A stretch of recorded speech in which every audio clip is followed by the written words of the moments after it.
সাজের মায়া লেখিকা দূরে দিলশাদ দোয়া পর্ব 11।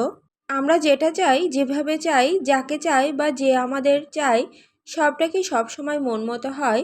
হাতে থাকে আমাদের, থাকে না বোধ হয়। এই জীবনের প্রতিটি পদক্ষেপ হয়তো বহু আগে নির্ধারণ করা হয়ে গেছে। মনটা নিজেদের সাথে যখন বেইমানি শুরু করে, আমাদের হাতে থাকে তখন সেটা সামলানোর উপায় থাকে না হয়তো।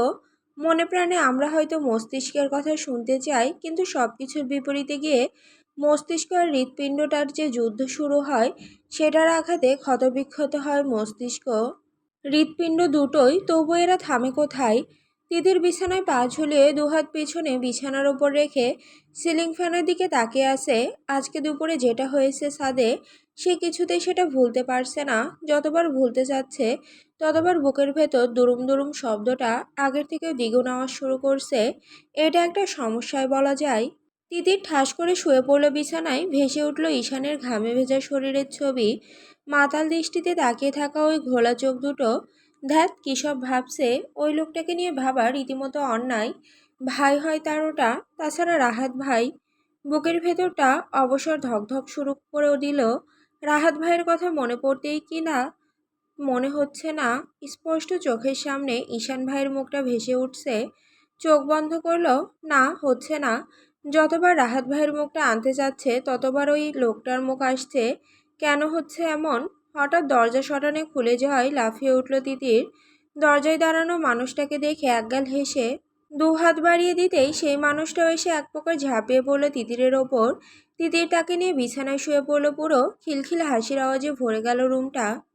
কতদিন পর! তিতির স্বর আহ্লাদ করতে হবে না। আমি ভাবলাম ভুলে গেছিস আমাকে। আমি এসেছি 5 দিন হলো, আর আজ আসছিস? তমা দুই গাল টিপে ধরল তিতিরের। আহ্লাদি গলায় বলল, সরি সোনা, বিশ্বাস কর, বাছাই ছিলাম না আমি। নানাবাড়ি থেকে এসেছি 20 মিনিট। মাঝের মুহূর্তে বলেছে তুই এসেছিস। এই দেখ, জামাটাও চেঞ্জ করিনি, ছুটে চলে এসেছি। তিতির নিজেও জাপটে ধরল তমাকে। তমা তার সম্পর্কে মামাতো বোন, পাশের বাসার। তমার বাবা তিতিরের মামাদের আপন চাচাতো ভাই। তিতির আর তমা ছোটবেলা থেকে হরিহর আত্মা একদম। একসাথে বড় হওয়া, primary school level, high school লাইফের একাংশ। তাছাড়া বাড়িতে যতক্ষণ থাকে এদের আলাদা করা দায়। এখন সময় পাল্টেছে, হয়তো সময়ের সাথে একসাথে থাকার সময়ের পরিবর্তন এসেছে। তবে দুজনের বন্ধুত্ব বা ভালোবাসা এক ফোঁটাও কমেনি। আজও দুজনই ভার্সিটি ছুটি হলেই প্ল্যান করে একসময় বাড়িতে চলে আসে। তিতির শুকনো চুমু দিল তমার গালে, একগাল হাসল। জানি আমি, তুই ছিলি না, মাপ করলাম তাই। ধন্যবাদ বারবি ডল। তিতির এক ছুটে গেল নিজের সুটকেসের দিকে। বেস্টুর জন্য নিয়ে আসা গিফট একরকম ছুড়ে দিল তার কোলে। খবরদার এখন খুলবি না। তমা মুখ বাঁকালো, আমি এখনই দেখব। তিতির চোখ গরম করে তাকাতেই জিনিসটা রেখে দিয়ে গা ঘেঁষে বসলো তমা। মুখ টিপে বাঁকা হেসে জিজ্ঞেস করলো, তোর রাহাত ভাইয়ের কি খবর সেটা বল।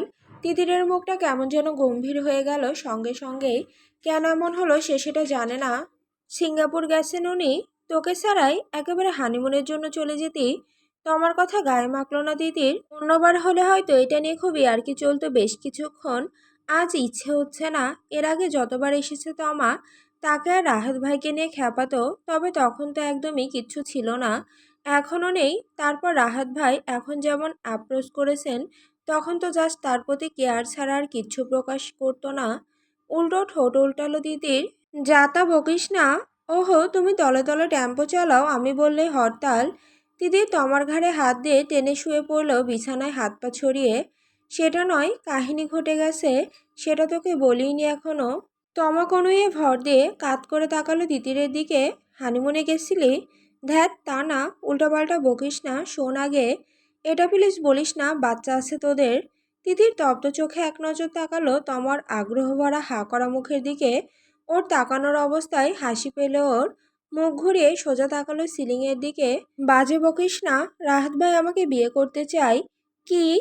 তমা লাফিয়ে উঠল পুরো। তিতির এক হাত ধরে টেনে বসালো তাকে, চেপে ধরল মুখটা। আস্তে ভাই। এত বড় কথা, এত বড় কথা আমাকে তুই এতক্ষণ না বলে বসিয়ে রেখেছিলি। আসলি তো কিছুক্ষণ, প্রথম কথাতেই তো বললাম। তমা মাথা নাড়ল দুদিকে। সবটা বল, খুলে বল, সব খুলে বল। থাম বলছি। তমা এক প্রকার হাঁপাচ্ছে উত্তেজনায় হাঁ করে তাকিয়ে ঠেলে তাগাদা দিতে লাগলো তিতিরকে সব বলার। আসার আগের দিন রাতে হুট করে সোজা বিয়ের প্রস্তাব দিয়েছে। তিতিরকে এতটুকুন বলেই থামতে দেখে বিরক্ত হলো তমা। কষা রুগীর মতো থেমে থেমে না বলে সবটা বল না বাল। আন্টি হজে গিয়েছেন, ওখান থেকে ফিরলে আমার বাড়িতে আসবে মামাদের কাছে প্রস্তাব নিয়ে। ওহ জানেমান, কি সুইট। তুই কি বললি তারপর? তিতির চোখ বুঝলো। কি বলবো আর, বলেছি আসুন, তারপর পরিবারকে জানান, তারা যা বলবে তাই, আমার কোনো মতামত নেই। সম্মান করি আপনাকে, কিন্তু ভালো হয়তো এখনো বাসি না। ভালোবাসা কাকে বলে সেটা অনুভব করিনি। তমা নিজেও মাথা নাড়ল। তাকে না মানার কারণ নাই, পারফেক্ট প্যাকেজ একটা। ওরম ছেলে পেলে সাথে সাথে 300 কবুল পড়ে ফেলবো।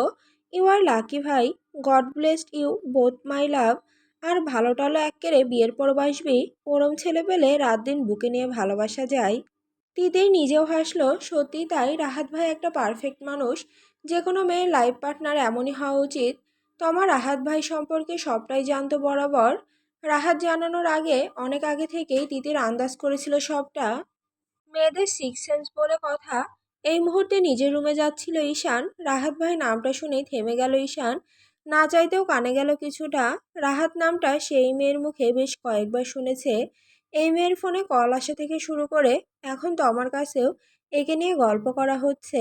ঈশান ভ্রুকুচকে দাঁড়িয়ে থাকে। খিলখিল হাসির আওয়াজ ভেসে আসতে রুমের ভেতর থেকে। কেন যেন রাগ হচ্ছে তার। কেন হচ্ছে রাগ? হওয়া উচিত কি? কারণ আছে কোনো? হয়তো আছে, হয়তো নেই, কে জানে। রাইসুল দেওয়ান এবং তার স্ত্রী রাহেলা দেওয়ান এই মুহূর্তে বসে আছেন চন্দ্রা দেওয়ানের কামরায়। পরিবেশ ভয়াবহ থমথমে। এর কারণ তারা দুজন বুঝতে পারছে না। কেন জরুরি তলব করা হয়েছে, আর কেনই বা তখন থেকে তাদের মা এমন পাথর হয়ে স্থির দৃষ্টি জানালার দিকে দিয়ে বসে আছেন। সুমি দেওয়ান এগিয়ে গিয়ে বসলেন শাশুড়ির পাশে। পাশের বেডসাইড টেবিল থেকে গরম তেলের বাটি হাতে নিয়ে আলতো হাতে মালিশ করতে লাগলেন পায়ে। তিনি নড়চড় করলেন না একদম। রাইসুল দেওয়ান এবার খানিকটা গলা পরিষ্কার করলেন কেশে। ধীর গলায় ডাকলেন মাকে। মা। চন্দ্রা দেওয়ান তাকালো এবার ছেলের দিকে। এক হাতে ইশারা করলেন কাছে গিয়ে বসতে। রাইসুল সাহেব বসলেন মায়ের পায়ের কাছে গিয়ে। চন্দ্রা দেওয়ান বৌমাকেও রাখতে বললেন তেলের বাটি।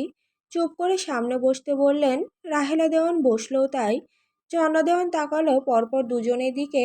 তোমাদের সাথে আমার কিছু কথা ছিল। রাইসুল সাহেব সাথে সাথে উৎসাহ নিয়ে মাথা নাড়ল। বলো মা। তিনি খানিকটা দম নিলেন হয়তো। আমি যা বলবো তার সাথে তোমরা একমত নাও থাকতে পারো। আমার কথা তোমাদের মতের সাথে নাও মিলতে পারে। মা, আপনি যা বলবেন কোনোটাই আমাদের। ছেলের বউকে এক হাত তুলে থামতে বললেন তিনি। শেষ করতে দাও সবটা, তারপর তোমাদের মতামত শুনবো। স্বামী স্ত্রী দুজনেই মাথা ঝাঁকালো। বাকিদের না ডাকার কারণ আছে। ডাকুনি কেন ভাবছ হয়তো, তারও কারণ আছে। দরকার তোমাদের দুজনকেই। ঈশানকে নিয়ে কথাটা। দুজনেই তাকিয়ে রইল মায়ের পরের কথা শোনার জন্য। ঈশান দাদুভাইয়ের বিয়ে ঠিক করলে তোমরা। এত বড় সিদ্ধান্ত তোমাদের মনে হলো না আমাকে জানানো দরকার? আমি বেঁচে আছি এখনো, নাকি গুরুত্বটা আর? মা, এটা কি বলছো? তোমার মত না নিয়ে কিছু করব, এটা কিভাবে ভাবলে তুমি? আমার কথা শেষ করতে দাও রাসু। বাড়ির বড় নাতিও আমার জানো, অথচ তার বউ আসবে, সেটা জানার অধিকার আমার নেই। ঠিক আছে, সেটা বিষয় নয়, বিষয়টা সম্পূর্ণ অন্য। তোমাদের ছেলের বউ আসার কথা, কবে আসবে সে?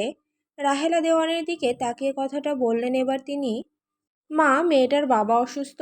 তাছাড়া কাল রাতে ঈশানকে জিজ্ঞেস করতেই বিষয়টা নিয়ে কথা বলতে না করলো। এখন নাকি আবার বিয়ে নিয়ে ভাবছে না। আর কিছু বলল না। চন্দ্রা দেওয়ান দীর্ঘশ্বাস ফেলল। এই খবর জানে সে। কাল রাতে অনিমার থেকে শুনেছে সে। হাত বাড়িয়ে একটা ডায়েরি হাতে নিল। ছলছল চোখে তাকালো। এটা তনয়ার ডায়েরি। তনয়া নামটা কানে আসতেই স্বামী স্ত্রী দুজনের চোখও ছলছল করে উঠল। তিনি এক হাত বাড়িয়ে টেনে নিলেন সুমির হাতখানা। তনয়ের কথা মনে পড়ে বড় বৌমা। রাহেলা দেওয়ান মাথা নিচু করে ফেললেন। টপ টপ করে কয়েক ফোঁটা পানি পড়ল কোলের ওপর। তনয়াকে ভোলা সম্ভব? এ জীবনে সম্ভব? প্রাণের বান্ধবীকে ভোলা সম্ভব? যার হাত ধরে এ বাড়িতে বউ হয়ে এসেছিল সে। এক আত্মে এক প্রাণ বলা হতো। ননদভাবে সম্পর্কের আরও 16 বছর আগে থেকেই তাদের বন্ধুত্ব। তারপর সম্পর্কের প্রমোশন করে তনয় নিয়ে আসে ভাইয়ের বউ করে তাকে। এক মুহূর্ত থাকতে পারতো না কেউ কাউকে ছাড়া।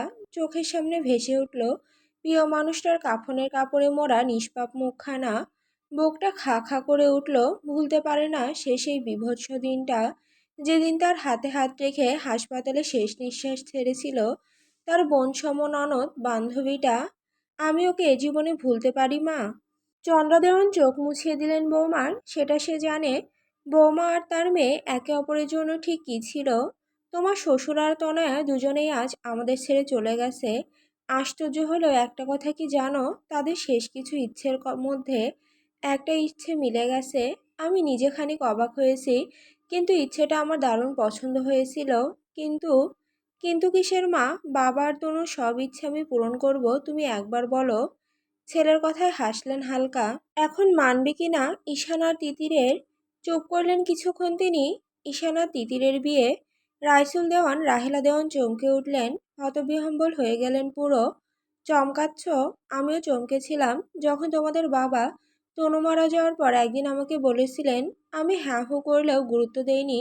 ওরা বড় হবে, ওদের পথ ওরা নিজেরা বেছে নেবে। আমাদের পুরনো জামানার চিন্তা ভাবনা মতামত ওদের উপর চাপিয়ে দেওয়া অন্যায়। কিন্তু চোখে আসা পানিটুকু শাড়ির আঁচলে মুছলেন তিনি। কিন্তু অবাক সেদিন হয়েছিলাম যেদিন তনুর এই ডায়েরিখান আমি খুঁজে পাই। হাতের ডায়েরিখানা রাহেলা দেওয়ানের দিকে ঠেলে দিলেন তিনি। সুমি পাতা উল্টালেন, চিহ্ন দেওয়া পাতাটা বের করলেন, পড়লেন, বেশ কয়েকবার হাত বোলালেন লেখাটুকুতে। টপ টপ পানিতে ভিজে গেল ডায়েরির পাতা। আমি সেদিন জানতে পারি তনয়ার ইচ্ছাও এটা ছিল। সেদিন থেকে আমি কেমন একটা স্বার্থপর হতে শুরু করলাম বোধ হয়। সবসময় মনে হতো ওদের দুজনের বিয়ে হলে। কঠিন দৃষ্টিতে তাকালেন দুজনের দিকে। আমি চাই তোমরা তোমাদের ছেলেকে বোঝাও সে যেন তিতিরকে বিয়ে করেন। তোমাদের বাবা আর তনয়ের শেষ ইচ্ছেটা আমাকে মৃত্যুর আগে পূরণ করে যেতে পারি। দুজনেই থ হয়ে তাকিয়ে আছে মায়ের দিকে। আমি জানি তোমাদের মত হয়তো নেই, কিন্তু আমি তবুও চাই এখন এটা আমারও শেষ ইচ্ছা বলতে পারো। রাহেলা দেওয়ান ফুপিয়ে কেঁদে উঠলেন, হয়তো প্রিয় বান্ধবীর স্মরণে তার শেষ ইচ্ছার কথা জানতে পেরে। বৌমা, ডায়েরিটা তুমি রাখো, আমাকে এখনই জবাব দিতে হবে না তোমাদের। আজ রাতে ডায়েরিটা পড়ো, তোমাকে না বলা অনেক কথা এখানে লিখে গেছে তনু। ক্ষমা করো আমাকে, আমি পড়েছি। আমি চাই তুমিও পড়ো। তারপর না হয় কাল তোমাদের দুজনের সিদ্ধান্ত আমি জানতে চাইব। আর তোমাদের ছেলেকে আমি নিজেই বলতে চাই। তবে তার আগে তোমাদের। রাইসুল দেওয়ান মায়ের হাত মুঠো করে ধরল। আমার বা রাহেলার কারোরই কোনো অভিযোগ নেই মা। প্রশ্ন চোখে তাকালো স্ত্রীর দিকে।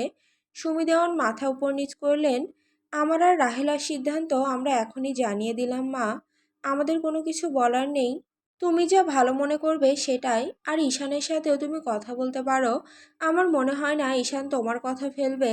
চন্দ্রদেওয়ান মৃদু হেসে মাথা নাড়লেন। তিনি জানতেন তার পুত্র বা পুত্রবধূ কেউই দ্বিমত করবেন না। তবে ঈশানকে নিয়ে যে বেগ পেতে হবে সেটা তিনি বুঝতে পারছেন। তবে অনিমার মুখে তিনি শুনেছেন তার দাদুভাই যে মেয়েকে পছন্দ করতেন সেই মেয়ে কোনো কারণে এখন সম্পর্কটা আর চাচ্ছেন না। নাতির বন্ধুবান্ধবগুলোর এই বাড়িতে সেই ছোটবেলা থেকে যাতায়াত, তার সাথেও তাদের বন্ধুর মতো সম্পর্ক। তাই তিনি অনিমাকে বলেছিল ঈশানের পছন্দ সম্পর্কে জানতে। এটাও সত্যি, ঈশানের সাথে যদি রুষার সম্পর্কে এই ফাটল না আসতো সে তিতিরের কথা তুলতেন না। মৃত্যু অবধি মনেই চাপা রেখে যেতেন। কী লাভ মনের ওপর বৃথা জোর খাটিয়ে, যে মনে অন্য কেউ। তবে অনিমার কথায় সে স্পষ্ট টের পেয়েছে তার নাতি সেই মেয়েকে ভালোবাসেনি। তাহলে সমস্যা কোথায় তিতিরকে বিয়ে করতে? তিতিরের মতো মেয়েকে সে নিশ্চয়ই না ভালোবেসে পারবে না।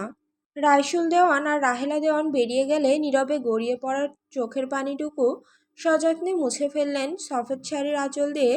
মেয়ে মেয়ে জামাইকে হারানোর পর এই ছোট্ট পুতুলটাকে তারা সযত্নে এই বাড়িতে নিয়ে এসেছিলেন। ছোট থেকে এই বাড়ির সবার থেকে বেশি আদরে মানুষ হয়েছে তিতির। চোখের মণি সকলের, তাকে এই বাড়িতেই আজীবন রাখতে পারলে ক্ষতি কি? আর যেখানে দুটো মৃত্যু মানুষ, তার শেষ ইচ্ছে এটা। তিনি বুক ভরে শ্বাস নিলেন, হেলান দিয়ে চোখ বুজে ফেললেন। তার দাদুভাই রাজি হবে তো তার পুতুলটাকে বিয়ে করতে?